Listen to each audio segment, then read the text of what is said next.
Hello, this is Scott Nelson, and I'm here to present an adult Sunday school class, Is the Bible Still Fully Relevant Today? This was presented at Tri-County Christian Church on November 8th, 2015. This is part one of two. Questions from all over about the Bible, from the internet, from conversations with people, both people that go to church and don't go to church. So many questions are regarding the Bible. People will say there's so much information and laws in the Bible. How could something written so long ago apply to our society today? Or things have changed so much since the Bible was written. Why should I care about the dimensions of Noah's Ark or what a king did in the Old Testament, what the prophet said so long ago? Our culture is so different now. We're so much more quote unquote civilized. And the Bible needs to get with the times. And further, as a Christian, can we simply dismiss certain sections of the Bible as irrelevant just because it was written 1900 years ago? What if certain sections of the Bible do not fit into our culture today? Today's cultural mantra seems to be, if it makes me feel good, it must be okay. The world is ever changing. How can a book written so long ago in a culture that accepted slaves, oppression, women as second-class citizens be of use today? Now I want to pause here for a second and make a base assumption. The purpose of this study is not to convince somebody who is not a Christian to become a Christian, but instead those that are Christians, it is meant to help investigate and understand whether the Bible still pertains to us, all of the Bible still pertains to us today as much back in when Jesus' time as it does now. So those that have questions and try to understand what pertains to us and what doesn't pertain to us. So there are three passages in the Bible that I want to go over. And the first one is Matthew 24:35. Heaven and earth shall pass away, but my words will never pass away. 2, Isaiah 40 verse 8. The grass withers and the flowers fall, but the words of our God endures forever. And finally, Romans 15:4. For everything that was written in the past was written to teach us, so that through the endurance taught in the Scriptures and the encouragement they provide us, we might have hope. So these Bible verses help us understand where God's point of view is that God's point of view is that His words will never pass away and will always be with us. Both, it doesn't say, well, up to the first 100 years or the first 1,000 years or the first 10,000 years.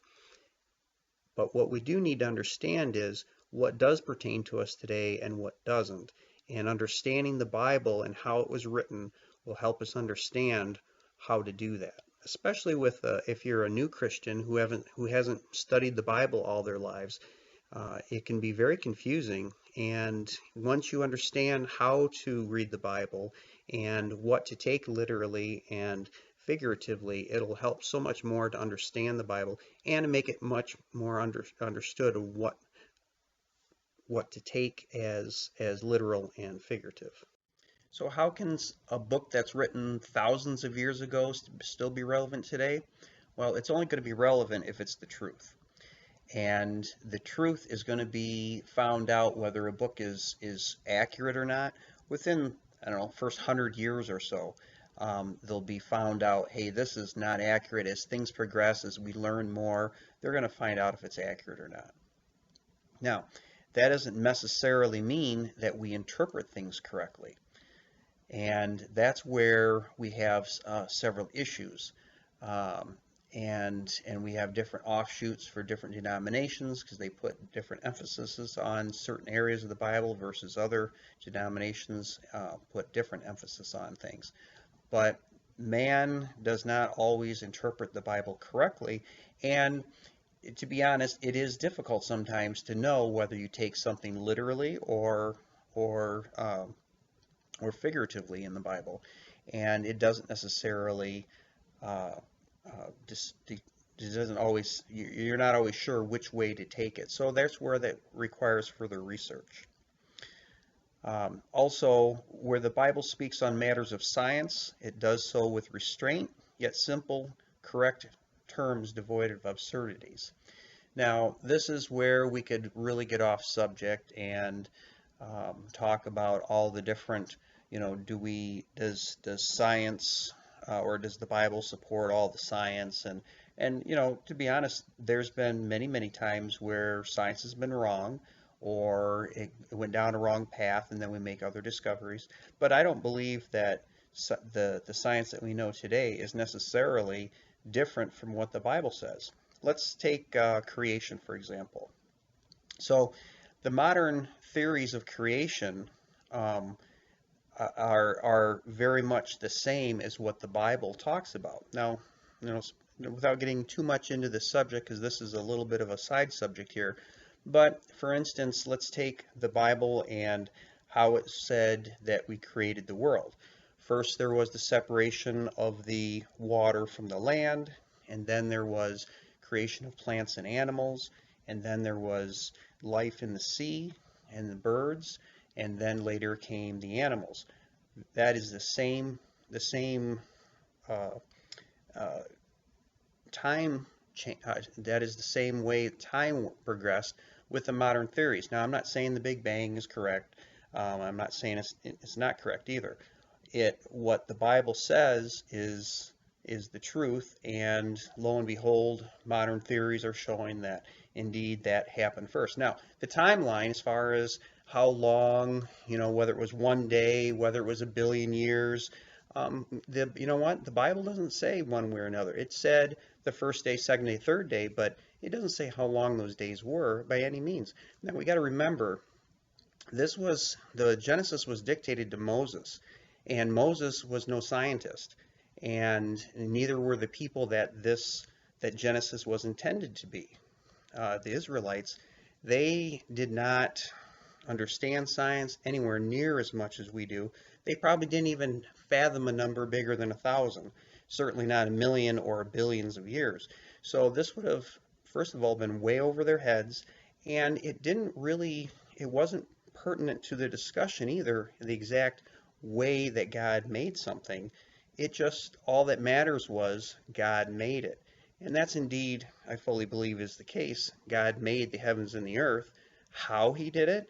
Well, that's for us to understand as we understand science. But still, it's the same. It is accurate in what it's actually said. Now, let's take, how do other societies take the creation of the earth? Let's compare that to the Babylonian story of it was made from dismembered parts of gods. Okay, that's where we get into the absurdities, and we know that that's not the case, and it doesn't at all follow our modern theories of how the earth was created. So that's what I'm saying is simple terms in the Bible, and they're devoid of absurdities. They are accurate. It's just how man interprets every little detail. That's not necessarily what the Bible intended. Now, also, the Bible has stood up to the test of time. Thousands of years, like I said, Moses lived at 3500 BC. I'm sorry, he lived about 3500 years ago, and that's when he wrote Genesis. And so we're finding that and the Bible is finished about 1900 years ago. So over that amount of time, the Bible was written by many different authors in many different walks of life and employment, these different occupations. Yet we're finding that the Bible has stood to the test of time. Archaeologists are constantly continuing to validate what the Bible has said all along.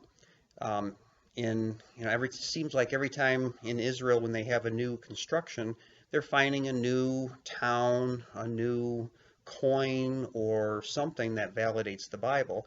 And nothing in the Bible has been invalidated, certainly not in the Protestant Bible. And the 7 books of the apocalyptic or the duocanonical text, those are separate, but the Old Testament, the first canon, and then the New Testament, there isn't anything that's been found is inaccurate. Now, the Bible has and also has not been altered in major ways throughout time through the thousands of duplicated copies. At one time, there was some thoughts that, well, after Jesus lived and was taken up into heaven, died on the cross, rose again, and taken into heaven, that what they did is people went back into the Old Testament, rewrote things in Isaiah and all these, and Daniel and all these different texts to place Jesus Christ in there and how he died on the cross, and all these little details to make Jesus seem more accurate as the Christ. Well, indeed, that's not the case. And we find that out through the Dead Sea Scrolls, which were written before Jesus was ever born. So the Bible is pretty incredible when you think about the thousands of times it was duplicated. Remember, there was no printing press before the Gutenberg press. So all of these Bibles were handwritten from person to person and from copy to copy to copy. And you would definitely think that, oh my, over 1900 years, there's got to be so many incorrect words and stories and so on. Everybody's played the telephone game, right? Where you have, I don't know, several people in the room, and you tell one person a sentence or a phrase, and they tell the next person, and so on, and go around the room.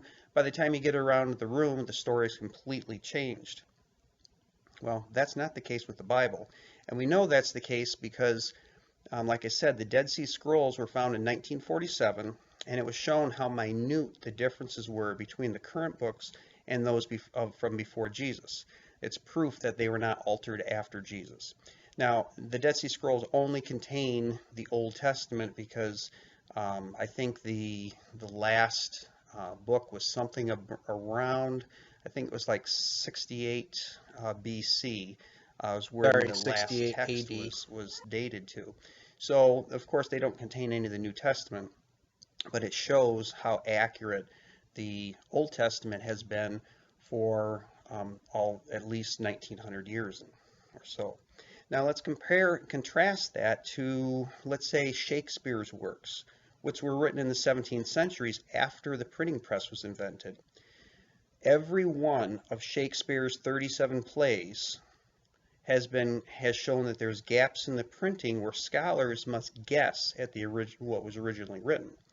And of course, the printing press wasn't super refined back then, and the ink wasn't always well distributed, and so when a page was printed, you'd sometimes have blanks where the ink didn't transfer.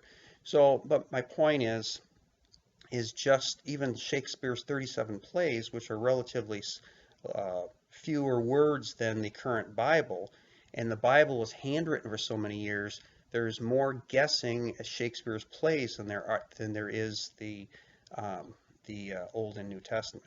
So that's just, to me, an amazing thing. So in helping understanding the Bible about being relevant or not, one of the things we have to do is take the Bible and put it into context. So the biblical books were written for a particular audience and a particular purpose when they were written. So, for example, Genesis was written for the Israelite people and the laws to keep them in line with what God wanted and in their society.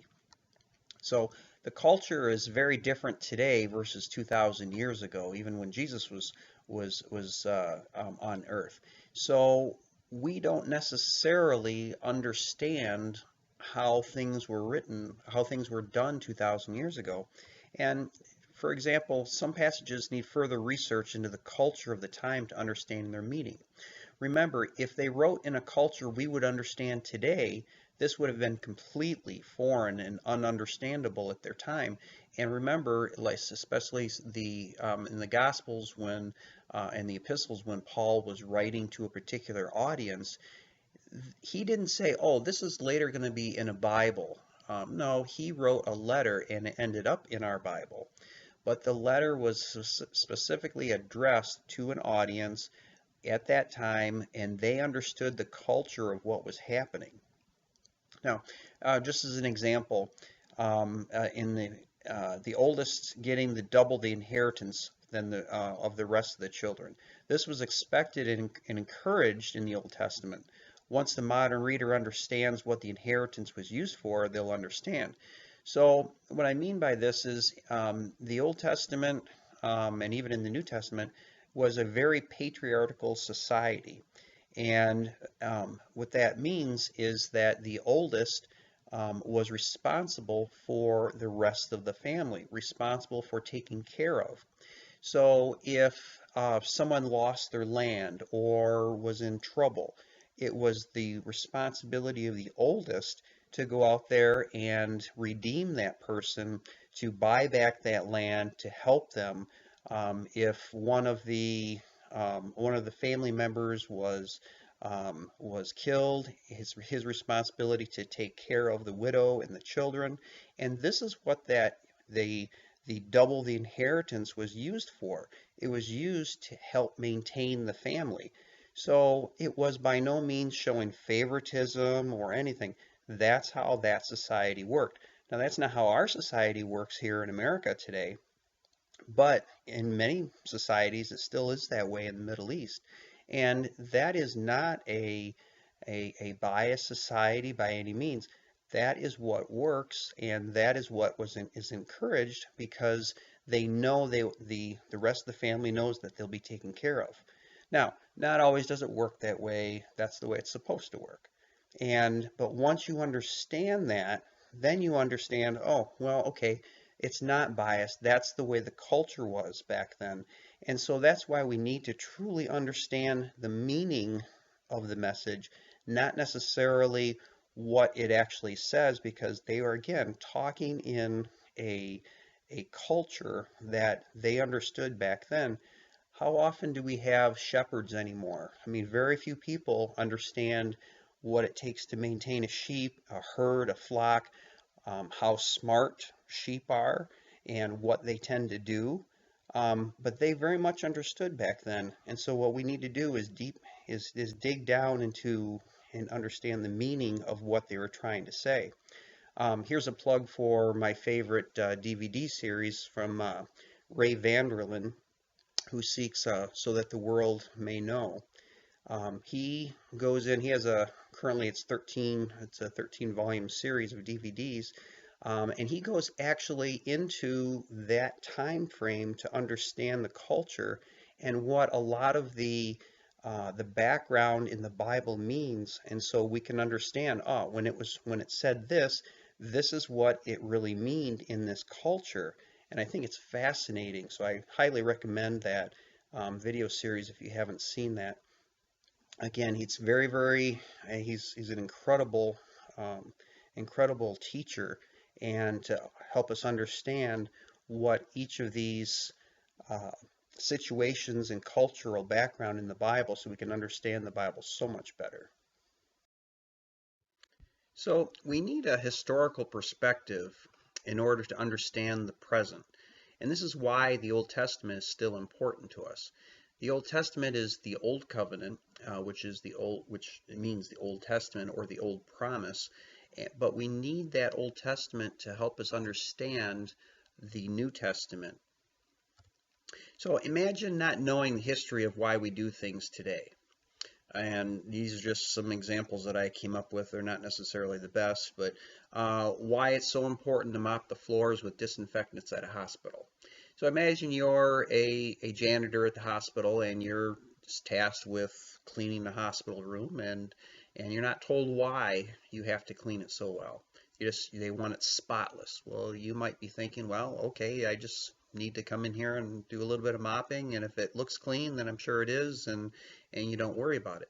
But if you're told the reason why, that you could have serious infections if it's not spotless, if it's not truly covered and disinfected, then you're going to understand, okay, whether I can see it or not, I need to make sure that I mop it to make sure that there's no not going to be any infection here. So understanding the history of why you do something is very important. Another example is why you rotate crops. So if I'm a farmer and I have a son and I just told my son, you got to rotate the crops, all the time. Every time you have to rotate the crops, plant a different crop there. And the sons might just think, oh, okay, that's just dad. That's the reason why he's always done it that way. But, when I own the farm, I'm not necessarily going to do it that way. But if he understands the reason why, because the crops pull out the nutrients, and if you plant the same crop there every year, it's just going to make the soil worse and worse. But if you rotate the crops, the different crops pull out different nutrients and put back in certain nutrients, and so then you can continuously have a land that produces good crops. Well, if he understands the history of why you do something, then he's going to be much more likely to follow in his father's footsteps. Third example, communism. Why it might sound good in theory, which it does actually sound pretty good in theory, that everybody gets the same and everybody works hard and makes the society a great society. But until we understand the history of why it doesn't work, okay, why doesn't communism work? Well, that's because not everybody works as hard, not everybody has the incentives, and so if you don't have those incentives, you're not going to be willing to work as hard, and then then the society goes down. Again, why, in Russia, in Cuba, Cuba still has a little bit of communism, but and all these different societies, communism was tried because seemed like a good concept, but it doesn't work. If we look back at the history of why it doesn't work, then we're going to understand more about our current, and therefore you're not going to implement that. You're not going to do the same things as you did before because you learned from that. So without having the Old Testament as a reference, we wouldn't understand God's reason for sending his son to be sacrificed. If we didn't have the Old Testament, all of a sudden, boom, the Son of God shows up and says, I'm going to die for your sins. And you might think, what sins? Why are you here? Who are you? So understanding the Old Testament and the problems and the sins that they committed back then, they're going to understand, okay, now it sets the stage for why God sent his son. And also it says, teaches us what happens to society when life is good and they fall away from God's teachings. He saw it again and again when the Israelites were down and beaten down. They trusted God. God brought them back into a great nation, but then they were prosperous and they started trusting in themselves instead of God. And so then they went further and further away from God, and God had to punish them so that they would come back to him. And it's again and again. Unfortunately, the way I personally see society today is we're doing that again. Our society is very easy today, and we're tending to fall away, especially in America where we're so prosperous and we're saying we can do this on our own. If you look at where Christianity is growing, it's growing in areas where they're persecuted and life is much harder, and they have to put their trust in God. Unfortunately, we might be relearning, repeating history again on that one. And, how might it be questionable if Jesus was truly the Son of God if we didn't see how he fulfilled all of the prophecies of the Old Testament? You can see when after Jesus came and returned to heaven, we can see how all of the prophecies Jesus fulfilled, and so therefore it just gives all the more uh, uh, credence to God that yes, he was indeed God's son. Okay, so we know that we need to look at the Old Testament and for history, but how do we understand why would we need to know some of the stuff that's still in the Old Testament? I mean, is everything in the Old Testament still relevant today? What can we learn from some of these things? And I just threw a few examples in for discussion. Like the dimensions of the ark, of Noah's Ark. Why is that important to us? What can we learn from that? Well, my answer to this was it shows God's detailed plans are perfect when they're followed. Now, written thousands of years ago, recent calculations show how accurate it truly was. So remember, they didn't have calculators, they didn't have abacuses back then, they didn't have, they didn't even have paper to write on, most likely. And yet, when the calculations are are made, and actually the ark has been rebuilt to those calculations in the Netherlands. They've recently rebuilt the Noah's Ark, and it is amazing how accurate it truly was as far as the dimensions of the ark could fit in the two of each type of animal. Now, I'm not talking about two brown horses, two white horses, and so on.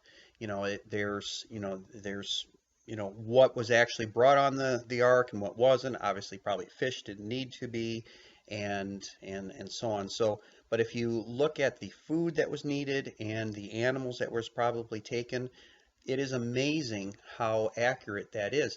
And that was, again, if a modern person were to do this, sure, they can figure out exactly the dimensions. But remember, this was written well over 3,500 years ago, and it happened, many thousands of years ago before that.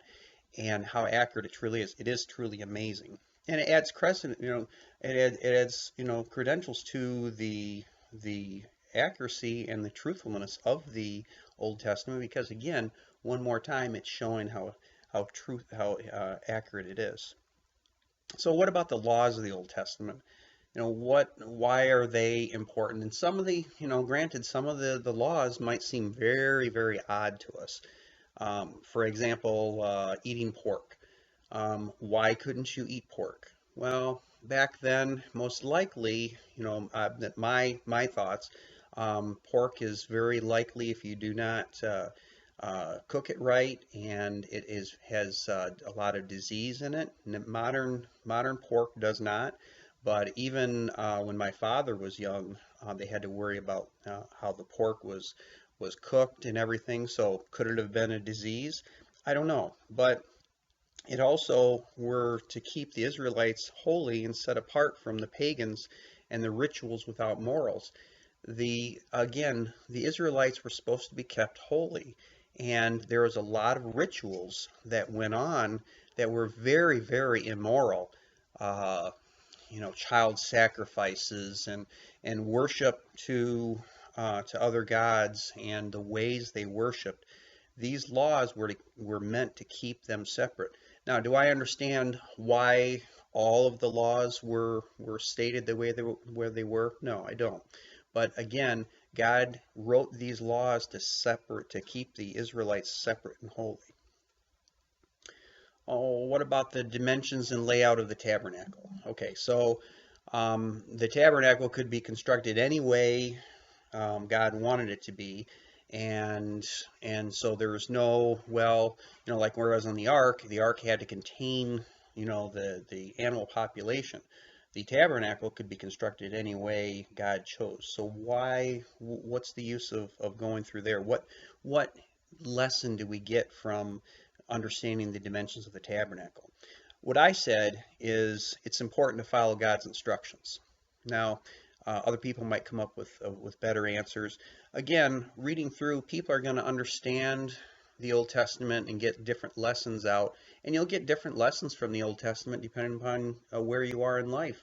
Whether you're young, old, where you at, or in a troubled situation, the more you read the Bible, you'll get a different lesson out of it every time you read the Bible, depending upon where you are in your life journey. What about the historical account of the various kings? This one's a little easier, I think. Again and again, the Israelites turned away from God. And we see that. We see, we should learn from history. When times were bad, they turned to God, but they forgot or ignored Him when times were good. So when times were good, they thought they could depend upon themselves. They worshiped other gods. But when times were bad, they realized that God is the one and only God, and so they went back. These other gods were fabricated, and they could quote unquote control these other gods because they made up these gods. And like the golden calf, they knew that they created the golden calf, but the trick is that them humans could control that god, and so therefore they could create the rituals and everything. Our true God cannot be controlled by humans, and we need to humble ourselves to Him. And that's a little bit, that is difficult for humans to do. We're very prideful. So, is the Old Testament still fully relevant? Well, as Christians, it is the Old Covenant. And so, therefore, we're no longer under that Old Covenant. It is still, however, relevant for teaching and understanding. So you might say, well, is a history book relevant? Well, yes, a history book is relevant for teaching history. And that is why we need the Old Testament to understand where we came from. Christians did not start, well, Christianity started with Jesus, but we were Jews before Jesus came. And once Jesus came, we became Christians. And so therefore, the New Testament is the new covenant or the new promise. The Old Testament laws have been replaced with those of the new covenant. Therefore, to understand what pertains to Christians today and what doesn't pertain to Christians today needs to be given a test. So what in the Old Testament still pertains to us today?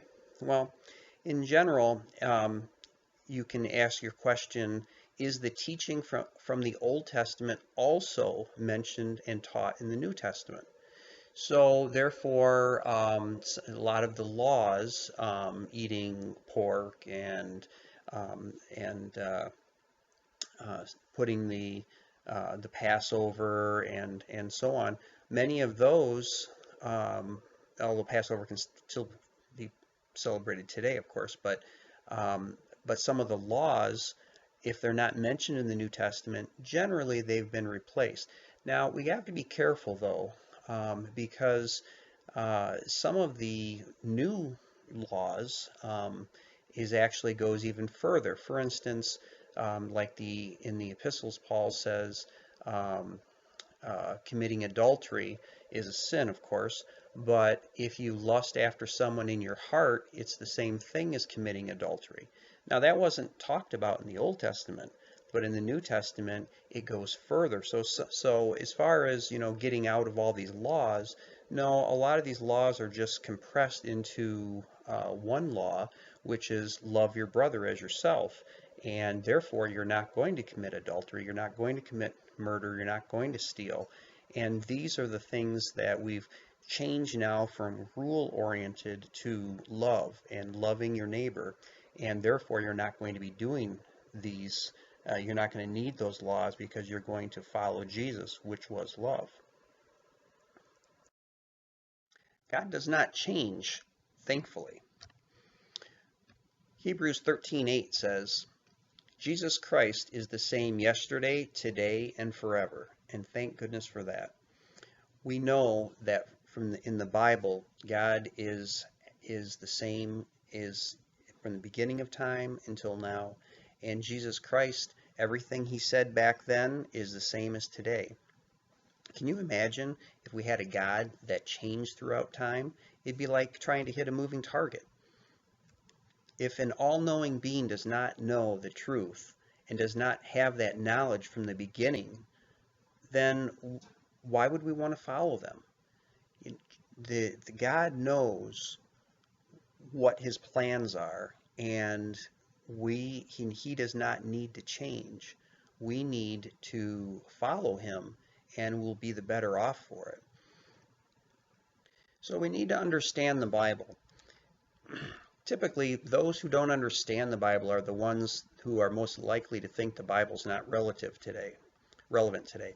So those who don't go to a Bible study or go to church and listen to the sermon, those are the people, and they don't have a active devotion at home where they spend time reading the Bible, those are the ones that are most likely going to think that it's not relevant because they're not spending the time necessary to understand the Bible and how it was written and what it was intended for and the true meaning. Again, not taking the words, but understanding the meaning of the different books of the Bible. It's very important. We need to understand that the Bible, what the Bible is and what it isn't, so that we can approach it from the right perspective. You wouldn't read an encyclopedia the same way you would a novel. And the second part of this Sunday school series, in part 2, we're going to understand how to approach the Bible, and so therefore we'll understand which perspective we use to read the different parts of the Bible. Very important, because like I said, you don't read an encyclopedia the way you would a novel, and therefore we have to understand, does the Bible contain everything about our God? No, and that's, it's a very resounding no. There's no way that there's enough words and paper in the world to record everything about our God. Our God is so great.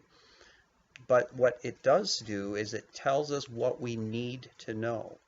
And that's the most important thing. What God wants us to know, it's in the Bible. Does an encyclopedia contain everything on a subject? No. And it would be very difficult to be exhaustive on any one of our subjects. Encyclopedias tell us the big things. It skims over, it gives us the main events, the main information. And our Bible tells us what we need to know. Please join us for part 2. It's called Understanding the Bible. And it's the second part of Is the Bible Still Relevant? And in this portion, we go in more into, if you understand how the Bible is set up and who it was written for and what pertains to what, we'll understand and truly understand whether the Bible is relevant to us today or not. And at the end, it gives the conclusion to this series, Is the Bible Still Relevant? It talks about how to talk to others about if they have a question about is the Bible relevant, and also my conclusions. Hope to see you soon.